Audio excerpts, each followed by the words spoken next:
Welcome. റഹ്മാനാണ്. Endocrine ഫാർമക്കോളജിയിൽ ഈ video oestrogens group of മരുന്നുകളെ പറ്റിയാണ്. ഈസ്ട്രോജനാസിഡ് drug. So first group, ആദ്യത്തെ group എന്ന് പറയുന്നത് നാച്ചുറൽ ആണ്. നാച്ചുറൽ ഈസ്ട്രോജൻസ് ആൻഡ് ഏറ്റവും പ്രധാനം അതിൽ ഈസ്ട്രാഡയോൾ ആണ്. ഈസ്ട്രാഡയോൾ ആണ് ഏറ്റവും കൂടുതൽ ഉണ്ടാവുക. ശരീരത്തിൽ ഏറ്റവും കൂടുതലുള്ളതും ഏറ്റവും പൊട്ടന്റ് ആയിട്ടുള്ളത് ഈസ്ട്രാഡയോൾ ആണ്. ആൻഡ് ഇതിനെ ഓക്സിഡൈസ് ചെയ്ത് കഴിഞ്ഞാൽ നമുക്ക് ഈസ്ട്രോൺ എന്ന് പറയുന്ന സാധനം കിട്ടും. ഈസ്ട്രോൺ. ആൻഡ് ഇതിനെ നമ്മൾ വീണ്ടും ഹൈഡ്രോക്സിലേറ്റ് ചെയ്ത് കഴിഞ്ഞാൽ നമുക്ക് ഈസ്ട്രയോൾ. സോ ഇത് മൂന്നുമാണ് നാച്ചുറൽ ഈസ്ട്രോജൻ. സോ ഡയോളിനെ നമ്മൾ E2 എന്ന് വിളിക്കാറുണ്ട്. ഇത് E1 ആണ്, ഇത് E3. സാധാരണ ഈ മരുന്നുകളൊന്നും തന്നെ ഗുളികയായിട്ട് നമുക്ക് കൊടുക്കാൻ പറ്റില്ല. ബിക്കോസ് ഇവ കൊടുത്തു കഴിഞ്ഞാൽ ഫലം കുറവാണ്, മാത്രമല്ല ഹൈ ഫസ്റ്റ് പാസ് എഫക്ട് ഒക്കെ ഉള്ളതാണ്. സോ അപ്പൊ നമുക്ക് മറ്റു രീതിയിൽ വേണം മരുന്നുകൾ. ആൻഡ് എന്നാലും നാച്ചുറൽ ആയിട്ടുള്ള ഈസ്ട്രോജൻ ഓറലായിട്ട് കൊടുക്കുന്നതുണ്ടോ എന്ന് ചോദിച്ചു കഴിഞ്ഞാൽ ഓറൽ കൊടുക്കുന്ന നാച്ചുറൽ ഈസ്ട്രോജൻ ആണ് കോൺജുഗേറ്റഡ് ഈസ്ട്രോജൻ. കോൺജുഗേറ്റഡ് ഇക്വിൻ. ഇക്വിൻ എന്ന് വെച്ച് കഴിഞ്ഞാൽ കുതിര എന്നാണ് അർത്ഥം. കുതിരയിൽ നിന്ന് കിട്ടുന്ന ഈസ്ട്രോജൻസ് ആണ് ഈസ്ട്രോജൻ. സോ CEE എന്നാണ് നമ്മൾ അതിനെ വിളിക്കുന്നത്. ഫേമസ് ബ്രാൻഡ് പ്രീമാരിൻ എന്നൊക്കെ പറയുന്ന മരുന്നാണിത്. ഓറലായിട്ട് കഴിക്കുന്ന കോൺജുഗേറ്റഡ് ഇക്വിൻ ഈസ്ട്രോജൻ. സോ ഇതിനകത്ത് എന്തൊക്കെയുണ്ടെന്ന് വെച്ചാൽ ഇതിനകത്ത് ദിസ് ഈസ്ട്രോൺ ഉണ്ട്, ഈസ്ട്രോൺ സൾഫേറ്റ് ഉണ്ട്, ഈസ്ട്രോൺ സൾഫേറ്റ് ഉണ്ട്, ദെൻ ഇക്വിലിൻ എന്ന് പറയുന്ന സംഭവം ഉണ്ട്, ഇക്വിലിൻ സൾഫേറ്റ് ഉണ്ട്, plus 17 alpha dihydro equilin sulphate. 17 alpha dihydro equilin sulphate. So ഇങ്ങനെ 3 കാര്യങ്ങൾ അടങ്ങിയതാണ് ഈ സംഭവം. ആൻഡ് ഇതിന്റെ സിന്തറ്റിക് വെറൈറ്റി ഉണ്ട്, അതിന് നമ്മൾ എസ്റ്റെറിഫൈഡ് ഈസ്ട്രോജൻസ് എന്ന് വിളിക്കും. സോ ഇത് നാച്ചുറൽ ആണ്, കുതിരയിൽ നിന്ന് കിട്ടുന്നതാണ്. ആൻഡ് ഇതിന്റെ സിന്തറ്റിക് വെറൈറ്റി വേറെ. സോ നാച്ചുറൽ മീൻസ് ഈസ്ട്രാഡയോൾ ആണ് ഏറ്റവും ഫേമസ്. ഓറലായിട്ട് കഴിക്കുന്നതിൽ നമുക്ക് ഈസ്ട്രോൺ, ഇക്വിലിൻ ഇതൊക്കെ ചേർന്ന കോൺജുഗേറ്റഡ് ഈസ്ട്രോജനും അവൈലബിൾ ആണ്. അപ്പോൾ നമുക്ക് ഓറലായിട്ട് കൊടുക്കാൻ പറ്റുന്ന വി ഹാവ് സിന്തറ്റിക് ഈസ്ട്രോജൻസ് ഉണ്ട്. Synthetic estrogens are available. So ഇവിടെ കെമിക്കൽ നേച്ചർ അനുസരിച്ച് നമുക്ക് ഇവ രണ്ടാക്കാം. ഒന്ന് ദോസ് വിത്ത് സ്റ്റിറോയിഡൽ റിംഗ് ഉള്ള ഈസ്ട്രോജൻ ഉണ്ട്, സിന്തറ്റിക് ഉണ്ട്. ദെൻ നോൺ സ്റ്റിറോയിഡൽ റിംഗ് ഇല്ല, നോൺ സ്റ്റിറോയിഡൽ പക്ഷേ ഈസ്ട്രോജനിക് എഫക്റ്റ് ഉള്ള മരുന്നുകൾ. സോ സ്റ്റിറോയിഡൽ റിംഗ് ഉള്ളത് famous one and the most important one is ethinyl estradiol. So this the most important drug, ethinyl estradiol. പിന്നെ ഉള്ളത് mestranol ഉണ്ട്, മെസ്ട്രാനോൾ എന്ന് പറയുന്ന മരുന്നുണ്ട്. മൂന്നാമത്തതും ഫേമസ് ആണ്, ഇറ്റ് ഈസ് സ്റ്റീബോലോൺ എന്ന് പറയുന്ന മരുന്ന്. ഫസ്റ്റ് നോൺ സ്റ്റിറോയിഡൽ റിംഗ് ഇല്ലാത്തത് ഫേമസ് ഈസ് ഡൈഇഥൈൽ സ്റ്റിൽബെസ്റ്ററോൾ ആണ്. സ്റ്റിൽബെസ്റ്ററോൾ എന്ന് പറയുന്ന മരുന്ന് ഫേമസ് ആണ്. ദെൻ പിന്നെ ഉള്ളത് ഹെക്സസ്ട്രോൺ എന്ന് പറയുന്ന മരുന്നുണ്ട്. ദെൻ ഡൈഇനെസ്റ്ററോൾ എന്ന് പറയുന്ന. പക്ഷെ ഏറ്റവും അധികം ഈസ്ട്രോജൻ ആയിട്ട് നമ്മൾ ഉപയോഗിക്കുന്നത് എഥിനൈൽ ഈസ്ട്രാഡയോൾ ആണ്. ഇതൊന്നും ഇപ്പോൾ അങ്ങനെ കൊടുക്കാറില്ല, ഇത് വേറെ രീതിയിലേക്ക് ആയിരിക്കും കൊടുക്കും. സോ ഇത്രയുമാണ് ഈസ്ട്രോജനിക് മരുന്നുകൾ. ഈസ്ട്രോജന്റെ ആക്ഷൻസ് നമ്മൾ ഫിസിയോളജി ഓഫ് ഈസ്ട്രോജൻ എന്ന വീഡിയോയിൽ പറഞ്ഞു. ജസ്റ്റ് ഞാനൊന്ന് പറഞ്ഞു പോയേക്കാം. ഈസ്ട്രോജൻ ഓവറിൽ ആക്ട് ചെയ്യുന്നുണ്ട്, ദെൻ യൂട്ടറസിൽ ആക്ട് ചെയ്യുന്നുണ്ട്, ഫലോപ്പിയൻ ട്യൂബ്യൂൾസിൽ ആക്ട് ചെയ്യുന്നുണ്ട്, വെജൈനൽ, സെർവിക്സ്. സോ ഇങ്ങനെ എല്ലാതരം സെക്ഷുവൽ ഓർഗൻസിലും ആക്ട് ചെയ്യുന്നുണ്ട്. സോ ദിസ് ഈസ് പ്രോ ഫെർട്ടിലൈസേഷന് അനുകൂലമായിട്ടുള്ള ഒരു നിലപാടാണ് ഉള്ളത്. മറ്റു ചില ആക്ഷൻ പറഞ്ഞത്, സോ ഇതാണ് ഒരു ആക്ഷൻ. രണ്ടാമത്തെ ആക്ഷൻ പറഞ്ഞത് ഓസ്റ്റിയോപ്രോട്ടിജെറിൻ എന്ന് പറയുന്ന OPG. സോ അത് ഇൻക്രീസ് ചെയ്യുമ്പോൾ ഇൻഹിബിറ്റ്സ് ഓസ്റ്റിയോക്ലാസ്റ്റിന്റെ ആക്ഷൻ കുറയുകയും ഓസ്റ്റിയോബ്ലാസ്റ്റിന്റെ ആക്ഷൻ കൂട്ടുകയും അങ്ങനെ വരുമ്പോഴത്തേക്കും മൊത്തത്തിൽ ബോണിനെ പ്രൊട്ടക്ട് ചെയ്യുന്ന ആക്ഷൻ ഉണ്ടെന്ന് പറഞ്ഞു. മറ്റൊരു ആക്ഷൻ നമ്മൾ പറഞ്ഞത് ഡിക്രീസ്ഡ് LDL കൊളസ്ട്രോൾ കുറയ്ക്കുന്നുണ്ട്, മറ്റു ചില ലിപ്പോപ്രോട്ടീൻ കുറയ്ക്കുന്നുണ്ട്, അപ്പൊ തന്നെ ഇൻക്രീസ്ഡ് HDL. സോ മൊത്തത്തിൽ ലിപ്പിഡ്സിന് നല്ലതാണ്, പക്ഷെ ട്രൈഗ്ലിസറൈഡ് കൂടി കുറച്ച് ഇൻക്രീസ് ചെയ്യുന്നുണ്ട് എന്ന് മാത്രം. ദെൻ നാലാമത്തെ നമ്മളൊരു ആക്ഷൻ പറഞ്ഞത് ബ്ലഡ് ക്ലോട്ടിംഗ് ഫാക്ടേഴ്സ്, അതിന്റെ സംഭവങ്ങൾ വർദ്ധിപ്പിക്കുന്നുണ്ട്. 2, 7, 9, 10, 12 പോലുള്ള ക്ലോട്ടിംഗ് ഫാക്ടേഴ്സ് വർദ്ധിപ്പിക്കുമ്പോൾ ആന്റി ക്ലോട്ടിംഗ് ആയിട്ടുള്ള സംഭവങ്ങളെ കുറയ്ക്കും. ഉദാഹരണത്തിന് പ്രോട്ടീൻ C കുറയ്ക്കുന്നുണ്ട്, ആന്റി ത്രോംബിൻ ഇതൊക്കെ കുറയ്ക്കുകയും ചെയ്യുന്നുണ്ട്. സോ മൊത്തത്തിൽ promote clotting of blood clot ചെയ്യാനുള്ള സാധ്യതയുണ്ട്. അപ്പോൾ DVT ഉണ്ടാകാം, പൾമോണറി എംബോളിസം അങ്ങനെയൊക്കെയുള്ള ചാൻസസ് ഉണ്ട്. മറ്റൊരു ആക്ഷൻ നമ്മൾ പറഞ്ഞത് ഗോൾ ബ്ലാഡറിൽ ഗോൾ സ്റ്റോൺ, അവിടെ കൊളസ്ട്രോൾ ഇൻക്രീസ് ചെയ്യുന്നു, ഇൻക്രീസ്ഡ് കൊളസ്ട്രോൾ സിന്തസിസ് ഇൻ ബൈലിനകത്ത്. ദെൻ പിന്നെ ഒരു പ്രധാനപ്പെട്ട ആക്ഷൻ ഫ്ലൂയിഡ് റിട്ടൻഷൻ ആണ്. ആൻഡ് ഓൾസോ എഡീമ ഒക്കെ ഉണ്ടാക്കാം, fluid and salt retention. Then also it can increase progesterone റിസപ്റ്റേഴ്സിന്റെ ആക്ഷൻ, അല്ലെങ്കിൽ അത് കൂടുതലായിട്ട് ഉണ്ടാക്കുമ്പോൾ അതിന്റെ ആക്ഷൻ വർദ്ധിപ്പിക്കുന്ന പരിപാടി. ആൻഡ് ഈസ്ട്രോജനിലൊക്കെ പ്രവർത്തിക്കുന്നത് ഈസ്ട്രോജൻ റിസപ്റ്റേഴ്സിലാണ്. 2 തരം റിസപ്റ്റർ ഉണ്ട്, ഈസ്ട്രോജൻ റിസപ്റ്റർ ആൽഫ ഉണ്ട്, ഈസ്ട്രോജൻ റിസപ്റ്റർ ബീറ്റ ഉണ്ട്. ആൻഡ് ഈ ആൽഫ പ്രധാനമായിട്ടും യൂട്രസിൽ കാണാം, സെർവിക്സിൽ കാണാം, വെജൈനയിൽ കാണാം, ബ്ലഡിനകത്തും ബോണിനകത്തും ഒക്കെ ആണെങ്കിൽ ബീറ്റ നമ്മൾ പറഞ്ഞത് ഓവറീസിലാണ്, ഓവറീസിൽ കൂടുതലായിട്ട് കാണാം. And also in prostate gland of male, അവിടെയും നമുക്ക് കാണാം എന്ന് പറഞ്ഞു. ഇത്രയാണ് ഇതിന്റെ നോർമൽ ആക്ഷൻസ്. സോ നമുക്ക് ഫാർമക്കോളജി ആണ് പറയേണ്ടത്. അപ്പോൾ ഈസ്ട്രോജൻ മരുന്നായിട്ട് നമ്മൾ ഉപയോഗിക്കുമ്പോൾ ഇതിൽ സ്റ്റിറോയിഡൽ സിന്തറ്റിക് നമ്മൾ ഉണ്ടാക്കിയത് ഓറലായിട്ട് കൊടുക്കാൻ വേണ്ടിയിട്ടാണ്. നമ്മൾ ഏറ്റവും അധികം ഉപയോഗിക്കുന്നത് എഥിനൈൽ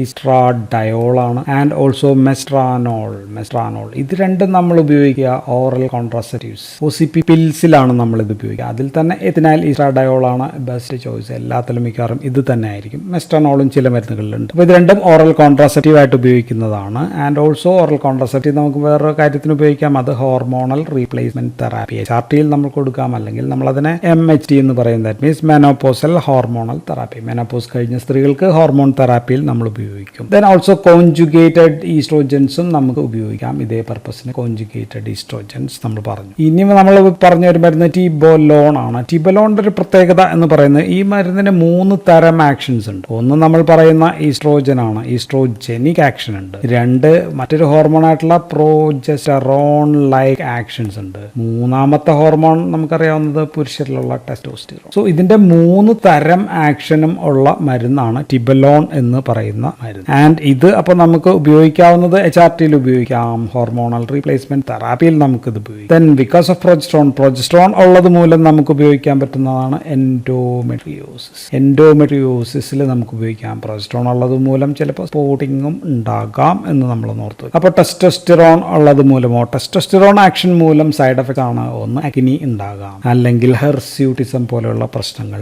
വെയിറ്റ് ഗെയിൻ പോലെയുള്ള പ്രശ്നങ്ങൾ. ഓക്കെ. ആൻഡ് മൊത്തത്തിൽ ഈ മരുന്ന് അത്ര അങ്ങോട്ട് സക്സസ്ഫുൾ മരുന്നായില്ല. 3 തരം ആക്ഷൻ ഉണ്ടെങ്കിലും നോട്ട് ദാറ്റ് മച്ച് സക്സസ്ഫുൾ. അടുത്ത മരുന്ന് നമ്മൾ പറഞ്ഞത് ഡൈഈഥൈൽസ്റ്റിൽബെസ്റ്ററോൾ എന്ന് പറയുന്ന മരുന്നാണ്. ആൻഡ് ഇത് ഉപയോഗിക്കുന്നെങ്കിൽ ഓൺലി യൂസ് ആകെപ്പാടെയുള്ള ഉപയോഗം ഇപ്പോൾ ഉപയോഗിക്കുന്നത് only in prostatic carcinoma in മെയിലാണ്. സ്ത്രീകളിൽ ഇപ്പോൾ ഇൻ ഫീമെയിൽസ് ഈ മരുന്ന് ഉപയോഗിക്കുന്നില്ല. നമ്മൾ അതിനെക്കുറിച്ച് വീണ്ടും പറയാം. ദെൻ ഡൈഈനസ്റ്ററോൾ എന്ന് പറയുന്ന സ്റ്റിറോയിഡൽ റിംഗ് ഉള്ള സംഭവം നമ്മൾ പറഞ്ഞു. ആൻഡ് ഇത് നമ്മൾ ഉപയോഗിക്കുന്നത് വജൈനൽ ക്രീമായിട്ടാണ്. എവിടെയാണ് ക്രീമായിട്ട് ഉപയോഗിക്കുക? നമുക്ക് സെനൈൽ വയസ്സാകുമ്പോൾ ഉള്ള വജൈനൈറ്റിസ് അല്ലെങ്കിൽ പോസ്റ്റ് മെനോപോസൽ വജൈനൈറ്റിസ് അതിനകത്ത് നമുക്ക് ഉപയോഗിക്കാം. Because decreased vaginal secretions. അപ്പോൾ നമുക്ക് ഈസ്ട്രോജൻ റീപ്ലേസ്മെന്റ് ആയിട്ട് വജൈന ഡ്രൈ ആകുമ്പോൾ നമുക്ക് ഉപയോഗിക്കാം. And because of oestrogen deficiency. അപ്പോൾ ഈസ്ട്രോജൻ ഡെഫിഷ്യൻസി ഉണ്ട്, അത് മാറ്റാൻ വേണ്ടിയിട്ടാണ് നമ്മൾ ഡൈനസ്ട്രോൾ കൊടുക്കുക. നമുക്കിനി കൈനറ്റിക്സ് ആൻഡ് ഫോർമുലേഷൻസ് പറഞ്ഞു കഴിഞ്ഞാൽ നാച്ചുറൽ ഈസ്ട്രോജൻസ് നമ്മൾ ഓവർലി കൊടുക്കാൻ പറ്റുന്നില്ല എന്നാണ് പറഞ്ഞത്. അതുകൊണ്ടാണ് നമ്മൾ സിന്തറ്റിക് ഉണ്ടാക്കിയത്. Because it will become inactive, വേഗത്തിൽ ഇനാക്റ്റീവ് ആവും because of rapid metabolism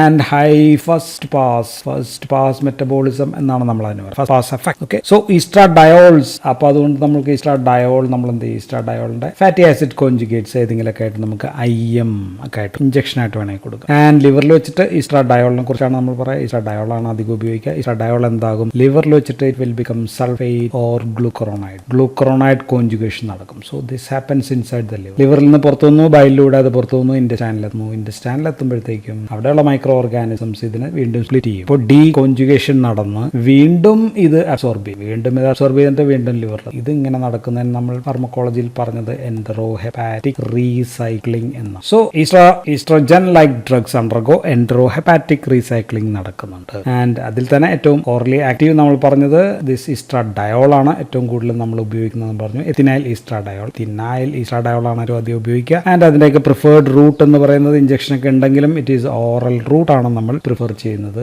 and orally നമുക്ക് കൊടുക്കാൻ കോൺജുഗേറ്റഡ് ഈസ്ട്രോജൻസും നമുക്ക് വേണമെങ്കിൽ ഉപയോഗിക്കാം. വേറെ പ്രിപ്പറേഷൻ നമ്മൾ പറഞ്ഞു ഡൈഈഥൈൽസ്റ്റിൽബെസ്റ്ററോൾ നമുക്ക് പ്രോസ്റ്റേറ്റ് ക്യാൻസറിന് കൊടുക്കാൻ നമ്മൾ പറഞ്ഞു. പക്ഷേ നമുക്ക് അതിനേക്കാൾ ഉപയോഗിക്കാവുന്ന വേറെ ഫോർമുലേഷൻ അവൈലബിൾ ആണ്. ദാറ്റ് ഈസ് ഫോസ്ഫെസ്ട്രോൾ ടെട്രാസോഡിയം എന്ന് പറയുന്ന ഒരു പ്രിപ്പറേഷൻസ് അവൈലബിൾ ആണ്. ഇനി ഈസ്ട്രോജൻസ് അതിൽ estradiol is available as transdermal patch ആയിട്ട് അവൈലബിൾ ആണ്. ട്രാൻസ്ഡെർമൽ ആകുമ്പോഴത്തേക്ക് നമുക്ക് അതിന്റെ ഫസ്റ്റ് പാസ് മെറ്റബോളിസം നമുക്ക് ഓവർകം ചെയ്യാൻ പറ്റും. ത്രോംബോ എംബോളിസം അങ്ങനെയൊക്കെയുള്ള അല്ലെ ആ പ്രശ്നങ്ങൾ നമുക്ക് ഒഴിവാക്കാം, കുറയ്ക്കാനായിട്ട് പറ്റും. Then also it is available as gel formulation. ഈസ്ട്രാഡയോളിന്റെ ജെല്ലുമായിട്ടും അവൈലബിൾ ആണ്. അപ്പൊ ഇനി നമുക്ക് ഈസ്ട്രോജന്റെ യൂസസ് പറയാം. 2 പ്രധാനപ്പെട്ട ഉപയോഗങ്ങളാണുള്ളത്. ആദ്യത്തെ പ്രധാനപ്പെട്ട ഉപയോഗം എന്ന് പറയുന്നത് ഓറൽ കോൺട്രാസെപ്റ്റീവ് പില്ലാണ്, ഓറൽ OCPs. സോ OCPsനെ കുറിച്ചിട്ട് നമ്മൾ സെപ്പറേറ്റ് വീഡിയോ ചെയ്തിട്ടുണ്ട്. അതുകൊണ്ട് ഞാൻ ബാക്കി കാര്യങ്ങൾ പറയുന്നില്ല. അത് OCPs എന്നുള്ള വീഡിയോ നോക്കാം. ആൻഡ് രണ്ടാമത്തെ പ്രധാനപ്പെട്ട ഉപയോഗം നമ്മൾ പറയുന്നതിന് മുമ്പ് അതിനെക്കുറിച്ച് കുറച്ച് കൂടുതൽ പറയാനുണ്ട്. HRT ആണ്. അതിനു മുമ്പ് നമുക്ക് ബാക്കി എല്ലാ ഉപയോഗങ്ങളൊന്നും പറഞ്ഞിട്ട് രണ്ടാമത്തെ ഉപയോഗം ഡീറ്റെയിൽ ആയിട്ട് പോകാം.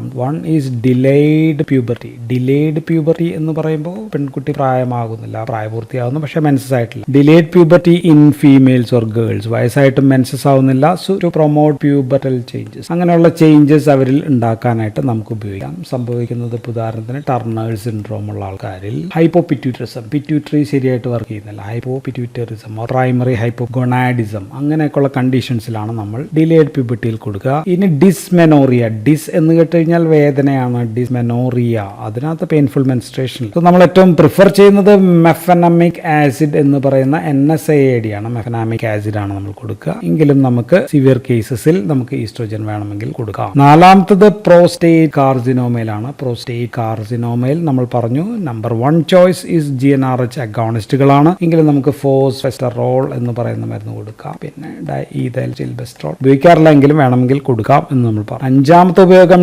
Dysfunctional uterine bleeding. അതിനകത്ത് പ്രൊജസ്ട്രോണിനൊപ്പം വിത്ത് പ്രൊജസ്ട്രോൺ ആണ് നമ്മൾ കൊടുക്കുക.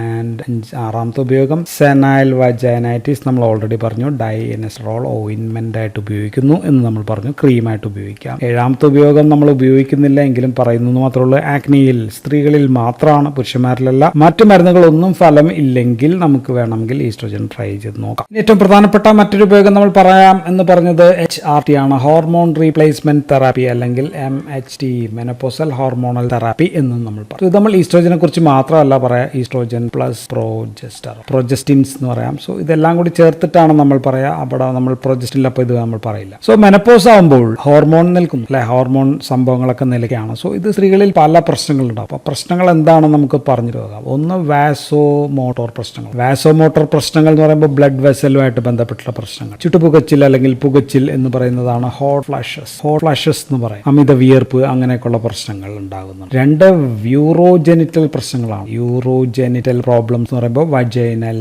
ഡ്രൈനസ് ഓഫ് വജൈനൈറ്റിസ് ഉണ്ടാകാം, യൂറിനറി അർജൻസി ഉണ്ടാകാം, അല്ലെങ്കിൽ യൂറിനറി ട്രാക്ക് ഇൻഫെക്ഷൻ. സോ അങ്ങനെയൊക്കെയുള്ള പ്രശ്നങ്ങൾ കൂടുതലാകും. 3 എല്ലുകളുടെ ബലക്ഷയമാണ് ഓസ്റ്റിയോപോറോസിസ്. എല്ലുകൾക്ക് നേരത്തെ ബലം നൽകിക്കൊണ്ടിരുന്ന ഈസ്ട്രോജനാണ്, അത് കുറഞ്ഞു. ദെൻ 4ാമത്തെ സ്കിന്നിൽ പ്രശ്നങ്ങൾ ഉണ്ടാകാം, തിന്നിങ് ഉണ്ടാകാം, ഡ്രൈനസ് ഉണ്ടാകാം, അങ്ങനെയൊക്കെയുള്ള പ്രശ്നം. 5ാമത്തത് ഈവൻ സൈക്കാട്രിക് ഓർ എന്താ പറയാ, നമ്മൾ സൈക്കോളജിക്കൽ പ്രശ്നങ്ങൾ ഉണ്ടാകാം. ഉദാഹരണത്തിന് ലോസ് ഓഫ് ലിബ്, സെക്ഷൽ താല്പര്യങ്ങളൊക്കെ കുറയുകയും അവരുടെ സെൽഫ് കോൺഫിഡൻസ് കുറയുകയും ഇറിറ്റബിലിറ്റി, ഡിപ്രഷൻ അങ്ങനെയൊക്കെയുള്ള പ്രശ്നങ്ങളൊക്കെ ഉണ്ടാകാം. ദെൻ 6ാമത്തത് ഈസ്ട്രോജൻ മൂലം അവർക്ക് ഉണ്ടായിരുന്ന കാർഡിയോവാസ്കുലാർ ഗുണങ്ങൾ, അങ്ങനെയുള്ള ഗുണങ്ങളെല്ലാം കുറയുന്നു. അപ്പോൾ MI പിടിക്കാനുള്ള ചാൻസ്, സ്ട്രോക്ക്, അതിനൊക്കെയുള്ള ആ പ്രൊട്ടക്ഷൻ പോയി എന്ന് നമുക്ക് പറയാം. സോ ഇത്രയും കാര്യങ്ങളൊക്കെ ഉണ്ടാകുന്നത് കൊണ്ട് ഇത് ഓവർകം ചെയ്യാനാണ് നമ്മൾ HR എന്ന് പറയുമ്പോൾ ഈസ്ട്രോജൻ പ്ലസ് പ്രൊജസ്ട്രോൺ, ഈസ്ട്രോജനും പ്രൊജസ്റ്റിനും ചേർത്തിട്ട് നമ്മൾ മെനോപോസൽ തെറാപ്പി ആയിട്ട് നമ്മൾ കൊടുക്കുക. ആൻഡ് ഇവിടെ HRTയിൽ ഈസ്ട്രോജന്റെ ഡോസ് വളരെ കുറവിലാണ് നമ്മൾ കൊടുക്കുക, OCPയിലേക്കാൾ കുറവിലാണ്. ചിലപ്പോഴെങ്കിലും നമ്മൾ പ്രൊജസ്റ്റിൻ ഒഴിവാക്കിയിട്ട് ഈസ്ട്രോജൻ മാത്രമായിട്ടും കൊടുക്കും. So not always estrogen and progesterone, ചിലപ്പോൾ ചില കേസിൽ നമുക്ക് ഇത് ഒഴിവാക്കേണ്ടി വരും. ആൻഡ് അതിൽ തന്നെ TD പാച്ചസ് ആണെങ്കിലാണ് കൂടുതൽ ആൾക്കാർ ഉപയോഗിക്കാനായിട്ട് ചാൻസ്. അപ്പോൾ നമ്മൾ ഈസ്ട്രോജൻ ഏതാണെന്ന് നമ്മൾ പറഞ്ഞു. ഈസ്ട്രോജൻ ഇസ് എത്തിനാൽ ഈസ്ട്രാഡയോൾ ആണ് ഏറ്റവും അധികം ഉപയോഗിക്കുന്നത്, വെറും 20 മൈക്രോഗ്രാം. മറ്റേതിനകത്ത് 30 മൈക്രോഗ്രാം വരെയായിരുന്നു നമ്മൾ OCPs. അതിനേക്കാൾ കുറച്ചും കൂടി താഴ്ന്ന ലെവലിലൊക്കെ ആയിരിക്കും കൊടുക്കുക. സംടൈംസ് വി ക്യാൻ ഗിവ് ടിബലോണും നമുക്ക് കൊടുക്കാം. ആൻഡ് ഇതിലെ വേറൊരു കോമ്പിനേഷൻ നോർ എത്തിൻഡ്രോൺ എന്ന് പറയുന്നത് നമ്മൾ പ്രൊജസ്ട്രോൺ ആണ്, അതും കൂടി ചേർത്തിട്ടൊക്കെ ആയിരിക്കും കൊടുക്കുക. നമ്മുടെ ഓറൽ കോൺട്രസെപ്റ്റീവ് പില്ലായിട്ട് തന്നെ ആയിരിക്കും ഇരിക്കുക. 21 ഡേയ്സ് ഒക്കെ ആയിരിക്കും നമ്മൾ ഉപയോഗിക്കുക. ഇനി സ്മോക്കേഴ്സിലാണെങ്കിൽ അവർക്ക് റിസ്ക് ഓഫ് കാർഡിയോവാസ്കുലർ ഡിസീസസ് ഉണ്ട്. അപ്പോൾ ഹൈ സ്മോക്കർ ഒക്കെ ആണെങ്കിൽ നമ്മളപ്പോൾ അവർക്ക് ഈസ്ട്രോജൻ ഒഴിവാക്കിയിട്ടായിരിക്കും കൊടുക്കുക. അപ്പോൾ HRT കൊടുക്കുന്നതുകൊണ്ട് കുറേയേറെ ഗുണങ്ങളുണ്ട്. പോസ്റ്റ് മെനോപോസൽ പ്രശ്നങ്ങൾ എല്ലാം തന്നെ കുറയും. ദെൻ ട്രോഫിക് ചേഞ്ചസ്, വെജൈനൈറ്റിസ് അങ്ങനെയൊക്കെയുള്ള കുറേ പ്രശ്നങ്ങൾ കുറയും. ഓസ്റ്റിയോപോറോസിസ് മൂലമുള്ള പ്രശ്നങ്ങൾ കുറയും. കാർഡിയോവാസ്കുലർ എഫക്റ്റിൽ അത്യാവശ്യം പ്രൊട്ടക്റ്റീവ് എഫക്റ്റ് ഉണ്ട്. ദെൻ കോളോറക്ടൽ ക്യാൻസർ അതിനുള്ള ചാൻസ് കുറയ്ക്കുന്നുണ്ട്. ഡയബറ്റിസ് മെലിറ്റസ് ഇങ്ങനെയൊക്കെയുള്ള സാധനങ്ങളൊക്കെ കുറയുന്നുണ്ട്. പക്ഷേ ഇതനുസരിച്ച് കുറേ റിസ്ക് കൂടി ഇത് കഴിക്കുന്നത് കൊണ്ട് ഉണ്ട് എന്നുള്ളത്,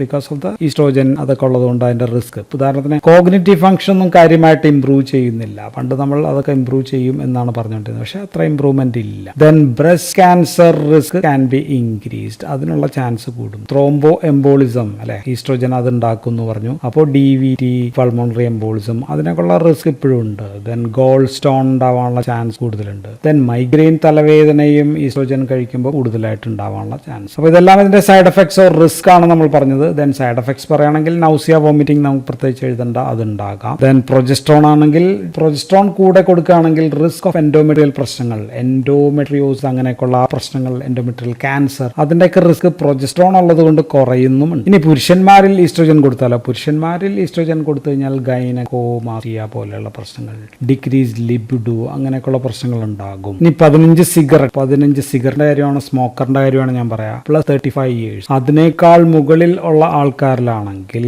the risk of MI and stroke ഇതിനൊക്കെയുള്ള ചാൻസ് കൂടുതലാണ് ഈ they are given HR. So അങ്ങനെയുള്ള ആൾക്കാരിൽ ഇത് ഒഴിവാക്കേണ്ടി വരും. ദെൻ മുതിർന്നവരിൽ ഡെമൻഷ്യ അങ്ങനെയൊക്കെയുള്ള പ്രശ്നങ്ങൾ കൂടുതലായിട്ടുണ്ടാകും. യൂറിനറി ഇൻകോണ്ടിനൻസ് അങ്ങനെയൊക്കെയുള്ള പ്രശ്നങ്ങൾ കൂടുതലുണ്ടാകും. ഇനി നമ്മൾ ഹോട്ട് ഫ്ലഷസിനെ കുറിച്ച് പറഞ്ഞുകൊണ്ട് what are the drugs used in hot flushes. Hot ഫ്ലഷസിന് സാധാരണ ഉപയോഗിക്കുന്ന മരുന്നുകൾ ഏതാണെന്ന് വെച്ചാൽ നമ്മൾ ഓൾറെഡി പറഞ്ഞു estrogen is the drug of choice ആണ്. നമ്മളത് പ്രീ മെനപ്പോസൽ വുമൺ ആണെങ്കിൽ നമ്മൾ എന്താ പറയുക OCPs എന്ന പേരിലായിരിക്കും കൊടുക്കുക. പോസ്റ്റ് മെനപ്പോസൽ വുമൺ ആണെങ്കിൽ നമ്മൾ HRT ആയിട്ടായിരിക്കും കൊടുക്കുക. രണ്ടായാലും ഓറൽ കോൺട്രസെപ്റ്റീവ് പിൽസ് പോലെയുള്ള സംഭവങ്ങൾ ഈസ്ട്രോജനും പ്രോസ്റ്റോണും ചേർന്നാണ്. അതിൽ ഈസ്ട്രോജൻ ആണ് ഡ്രഗ് ഓഫ് ചോയ്സ്. ദെൻ പിന്നെ കൊടുക്കാൻ പറ്റുന്നത് SCRM നമുക്ക് കൊടുക്കാം. SCRM എന്ന് വെച്ചാൽ ചില ഈസ്ട്രോജൻ റിസപ്റ്റർ മോഡുലേറ്റർ ഒരു മരുന്നിന്റെ പേര് ബേസിഡോക്സിഫീൻ എന്ന് പറയുന്ന മരുന്ന് അത് നമുക്ക് കൊടുക്കാം. പിന്നെ കൊടുക്കുന്നത് ആന്റി ഡിപ്രസൻസ് ഗ്രൂപ്പിൽപ്പെട്ട മരുന്നാണ്. Antidepressant paroxetine is approved for this purpose. ഇതിനുവേണ്ടി അപ്രൂവ് ചെയ്തിട്ടുള്ളതാണ് പാരോക്സെറ്റിൻ എന്ന് പറയുന്ന മരുന്ന്. ദെൻ അപ്രൂവൽ ഒന്നും ഇല്ലെങ്കിലും ഉപയോഗിക്കാവുന്ന മരുന്നുകളാണ് വെൻലാഫാക്സിൻ എന്ന് പറയുന്ന SNRI മരുന്നാണ്. ഫ്ലൂഓക്സെറ്റിൻ എന്ന് പറയുന്നത് SSRI ആണ്, ആന്റി ഡിപ്രസൻസ് ആണ്. ദെൻ പിന്നുള്ളത് ക്ലോണിഡിൻ നമ്മൾ ആൽഫ 2 അഗോണിസ്റ്റ് ആയിട്ടൊക്കെ പഠിച്ചിട്ടുണ്ട്. ദെൻ പിന്നെ ഗാബാപെന്റിൻ എന്ന് പറയുന്ന മരുന്നും ഉപയോഗിക്കാറൊക്കെ ഉണ്ട്. ഇതൊന്നും അപ്രൂവ്ഡ് ഒന്നുമല്ല, പക്ഷേ these also are used in hot flushes. പിന്നെ ഒരു കാര്യം ഓർക്കേണ്ടത് ഈസ്ട്രോജൻ ഒരു ഈസ്ട്രോജനും should not be used in pregnancy. പ്രഗ്നൻസിയിൽ ഇത് അബ്സല്യൂട്ട്ലി കോൺട്രാ ഇൻഡിക്കേറ്റഡ് ആണ്, കൊടുക്കാൻ പാടില്ല. കാറ്റഗറി X ആണ് DA എന്ന് ഓർക്കുക. ആൻഡ് DES എന്ന് പറയുന്ന മരുന്നിനെ കുറിച്ച് ഒരു വാക്കുകൂടി പറഞ്ഞേക്കാം. ഡൈഇഥൈൽ സ്റ്റിൽബെസ്റ്ററോൾ എന്തുകൊണ്ട് ഉപയോഗിക്കുന്നില്ല എന്ന് വെച്ചാൽ ഇത് സ്ത്രീകളിൽ നേരത്തെ ഉപയോഗിച്ചവരിലുണ്ടായിട്ടുള്ള കുട്ടികളിൽ അവര് ആ 10-17 വയസ്സൊക്കെ കഴിഞ്ഞ് പെൺകുട്ടികൾ പ്രായപൂർത്തിയായിട്ട് വരുമ്പോൾ അവരിൽ ഇൻഫെർട്ടിലിറ്റി ഉണ്ടായിട്ടുണ്ട് എന്ന് നമ്മൾ കണ്ടു. ദെൻ അവരിൽ വജൈനൽ ക്യാൻസർ ഉണ്ടായതായിട്ടും നമ്മൾ കണ്ടു. സോ ഇങ്ങനെ ഉള്ളത് കൊണ്ടാണ് നമ്മൾ general cancer means that is clear cell അഡിനോ കാർസിനോമയാണ് അവരിൽ കണ്ടത്. സോ അതുകൊണ്ടാണ് we are not using this diethylstilbestrol ഒരു സ്ത്രീകളിലും നമ്മൾ ഉപയോഗിക്കാറില്ല. Okay, so that's all about estrogens. അപ്പൊ ഇനി നമുക്ക് അടുത്ത മരുന്നുകൾ ആന്റി ഈസ്ട്രോജൻസ് ഒക്കെയാണ് പറയേണ്ടത്. അടുത്ത വീഡിയോയിൽ കാണാം. So that's all in this video. Thank you for watching.